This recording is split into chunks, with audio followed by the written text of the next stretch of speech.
মিছিল করে আসা হয়েছে হঠাৎই কলেজের উপর যে গেট মেইন গেট সেই মেইন গেট তার ভিতরে তারা কিন্তু মুখ্যমন্ত্রী মমতা বন্দ্যোপাধ্যায় এবং অভিষেক বন্দ্যোপাধ্যায়ের ছবি ছিল সেই ছবি তারা কিন্তু একেবারে ছিঁড়ে ফেলে ছবি দেখা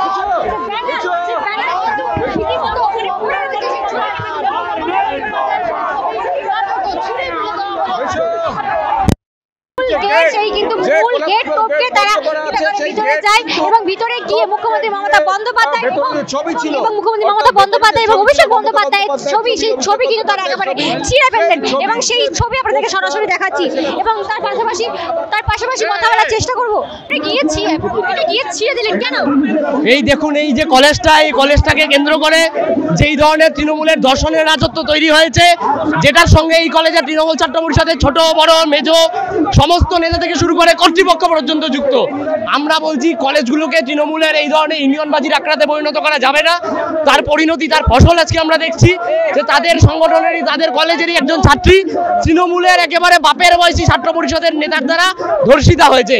আমরা বলছি এই ছাত্র সংগঠনটার পশ্চিমবাংলার কোনো কলেজ ক্যাম্পাসে উপস্থিতি থাকার নৈতিক অধিকার নেই। এইটুকুই তাদের ফ্লেক্স যা আছে পশ্চিমবাংলা, এরপরে পশ্চিমবঙ্গে বামপন্থীদের আন্দোলনের রূপ দেখবে, তার সূচনা আজ থেকে শুরু হয়ে গেল। পুলিশের হেফাজতে রাখা হয়েছে, এরকম আরজিকরের ঘটনায় আমরা দেখেছি। মমতা ব্যানার্জির সরকার, মমতা ব্যানার্জি একেবারে পরিকল্পিতভাবে কিভাবে ধর্ষকদের আড়াল করে, ফলে পশ্চিমবঙ্গের যে বিচার ব্যবস্থা, পশ্চিমবঙ্গের যে আইন ব্যবস্থা, তার উপরে কার্যত কোনো ভরসা আমাদের নেই। ফলে আমরা আমাদের অধিকার রাস্তাতেই বুঝে নেব। আইনের লড়াই যেমন চলবে, তার সাথে যেভাবে আছে, একটা ট্রেলার আপনারা দেখলেন, বাকিটা এখন রাস্তায় দেখতে পাবেন।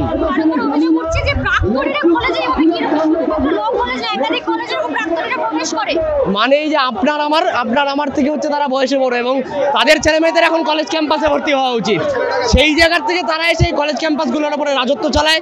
কলেজ ক্যাম্পাসে বছর জিওগ্রাফি অনার্সের জন্য 90,000, ইংলিশ অনার্সের জন্য 50,000, বাংলা অনার্সের জন্য 30,000, এইভাবে তারা বছর টাকা তোলে।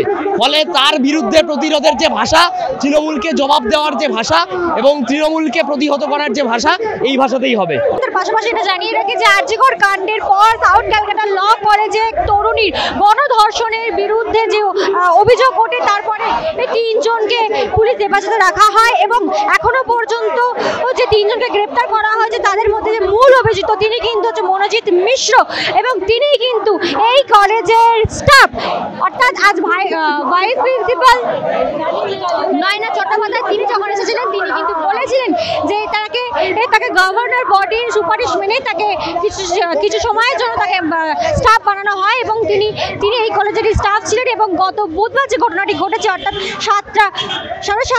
সাড়ে সাতটা থেকে 10:50 মধ্যে যে তরুণী যে অভিযোগ করেন কসবা থানায়, তার ভিত্তিতেই 3 জনকে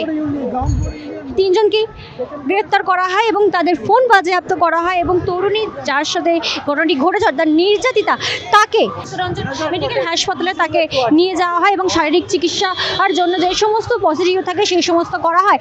এর আগে আমরা দেখেছিলাম যে AIDSO এবং তার পাশাপাশি AIMSOর তরফ থেকেও মিছিল করে আসা হয়েছিল এবং একটু আগে যে ছবি দেখলাম DYFI তরফ থেকে একটি মিছিল করে আসা হয়েছিল।